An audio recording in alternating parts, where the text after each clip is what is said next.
आधे की पुनियाध, तुलसी चर्चा राम की, हरहि कोटि अपराध। एक घड़ी मतलब 24 मिनट की एक घड़ी होती है।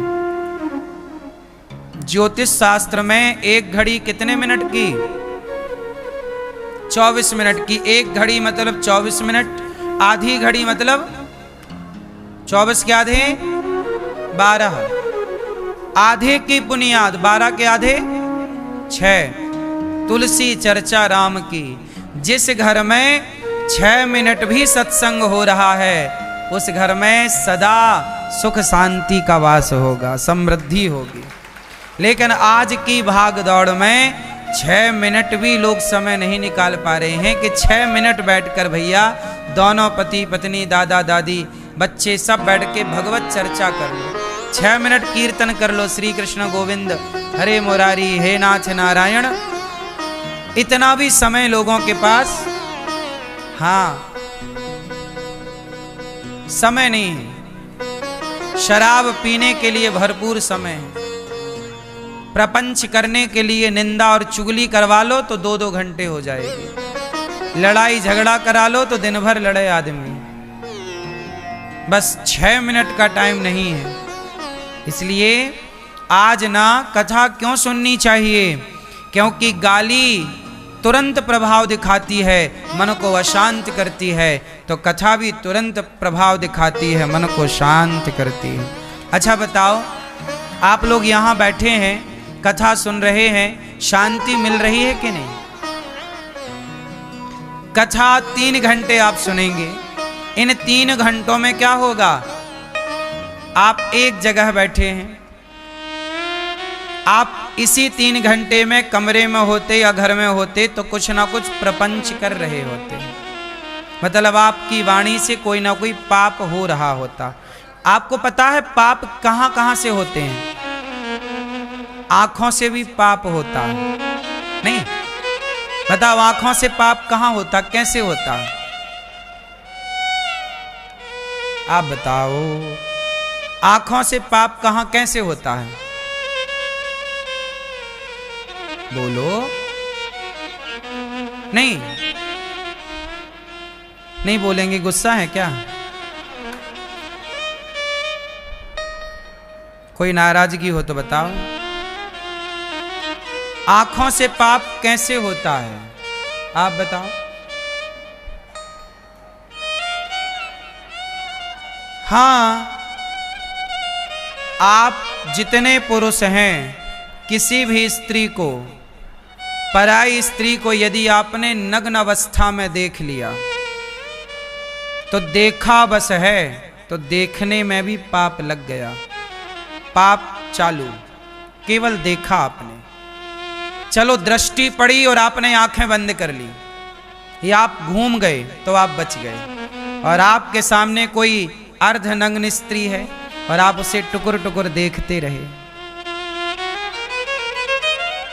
तो पाप है देखना। इसलिए हम स्त्रियों से कहते हैं कपड़े पहन के रखा करो, क्योंकि तुम्हें कोई पुरुष देख लेगा अर्धनग्न तो देखने वाले को पाप लग जाएगा।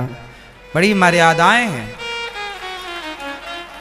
ऐसे ही स्त्रियों को, पर पुरुष को यदि नग्न अवस्था में देख ले, निर्वस्त्र, तो देखने से पाप है। छूने की बात तो हम अलग करेंगे कि छूने का पाप क्या है, अभी केवल दृष्टि का पाप बता रहे हैं।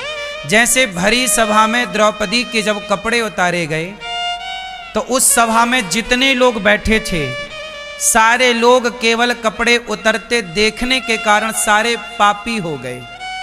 भीष्म पितामह ने कौन सा पाप किया था? लेकिन बाणों की सैया मिल गई कि नहीं? केवल द्रौपदी के शरीर से उतरती हुई साड़ी को देखा और जवाब नहीं दिया। पितामह चाहते तो 2 थप्पड़ जमाते दुशासन को, विरोध कर देते ना कि मैं ये नहीं देख सकता।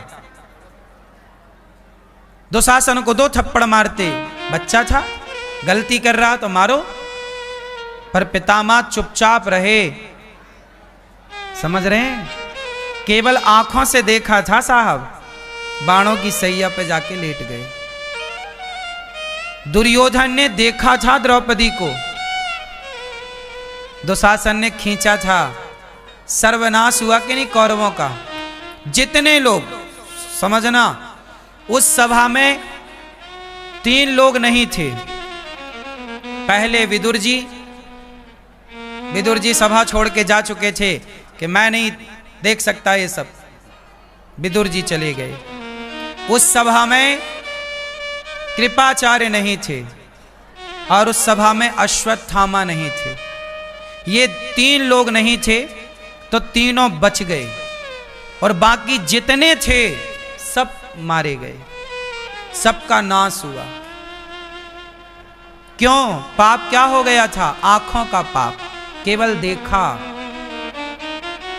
इसलिए कहता हूं, जरूरी नहीं है कि तुम किसी को मार डालो यही पाप है। ना साहब, तुमने गलत देख लिया ये भी पाप आंखों से प्रवेश कर रहा है। बोलो हाँ कि ना? आंखों से भी पाप जाता है कि नहीं? इसलिए हर गलत चीज देखने से बचो। आंखों को वहीं लगाओ। कहाँ लगाएं? आंखों को केवल भगवान में लगाओ। प्रभु को देखें कितने सुंदर हैं, भगवान के चरण देखें। अपनी माँ को देखो, अपने पिता को देखो, अपनी पत्नी को देखो ना, अपने पति को देखो। और किसी के साथ दुर्व्यवहार हो रहा है, ताकत है तो उसे रोको, उसे बचाओ, नहीं तो देखते ना रहो। क्यों जी? पहले के लोग इतने मर्यादित थे कि बहू घर में हो तो जेठ जी खांस के आते थे। बोलो हाँ, ये परंपरा आप लोगों ने देखी? जेठ जी को खांसी आती नहीं थी, बस मेरी खांसी से मेरी बहू सावधान हो जाए, क्योंकि वो घर के भीतर बैठी है, पता नहीं किस हाल में बैठी है, उसके शरीर के वस्त्र कहाँ हैं कहाँ नहीं है, कौन सा अंग ढका है कौन सा अंग। आदमी घर में रहता है तो अपने हिसाब से बैठता उठता लेटता है। तो ससुर जी आए तो खांसते हुए आए, जेठ आए तो खांसते हुए आए। क्यों? क्योंकि वो धर्म को जानते थे कि किसी बहन बेटी के शरीर पर दृष्टि पड़ जाए गलत जगह, वह भी पाप है, दृष्टि का पाप है। तो वो ना हो, इसलिए तुम्हारे ससुर तुम्हारे जेठ जो खांस कराते थे वो धर्म का ज्ञान था, इसलिए खांसते थे। आज के लोग तो डायरेक्ट, लोग तो फोटो बनाते हैं आजकल, वीडियो, मौका बस मिल जाए। लोग तो दरवाजे में छेद हो तो ऐसे देखते क्या चल रहा है भीतर। तो आजकल तो ये हाल है। बोलो हाँ कि ना? पहले के लोगों के भीतर धर्म था। क्या देखना है क्या नहीं देखना, ये भी एक धर्म है। बात सही है? इसलिए हमारे यहाँ मर्यादा, किसी के कमरे में जाओ तो पहले दरवाजे को खटखटाओ, आवाज लगाओ, नॉक करो, ऐसे नहीं डायरेक्ट घुस जाओ। पता नहीं घर के भीतर वाला व्यक्ति कब किस अवस्था में कैसे पड़ा है, कैसे बैठा। ये एक मर्यादा है, यह एक शिष्टाचार है कि किसी के कमरे में जाओ तो पहले, बोलो हाँ, यह एक धर्म है। तो आंखों से भी पाप होता है, लेकिन 3 घंटे आप भागवत में बैठे तो आप आंखों से क्या देख रहे हैं? भगवान को, भगवान के भक्तों को।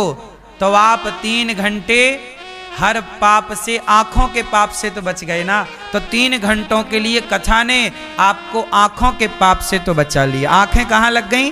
भगवान में। तो ये भागवत ने आपको पाप से बचाया। अब दूसरा पाप, कानों से भी पाप होता है। बोलो हाँ, बोलो हाँ। कानों से कौन सा पाप होता है? कौन सा? क्या सुनने का? क्या सुनने का पाप? सुनो, हरि हर निंदा सुनहि जे काना, हाँ ही पाप गौघात समाना। ये हम नहीं कह रहे, तुलसीदास जी लिखे। हरि, हरि मतलब भगवान नारायण, भगवान विष्णु, भगवान राम, भगवान कृष्ण। हरि, हर, हर मतलब शंकर जी। हरि मतलब भगवान नारायण, हर मतलब भगवान, बोलो मेरी माँ, शंकर, हरि हर, बोलो हरि हर, हरि हर, हरि मतलब नारायण, हर मतलब शंकर जी। हरि हर निंदा, हरि हर निंदा सुनहि जे काना। तुलसीदास जी कह रहे हैं जो हरि और हर की, जो भगवान की और भगवान के भक्त की, माता की, पिता की निंदा सुनता है या निंदा करता है, उसे गौ हत्या करने का पाप लगता है।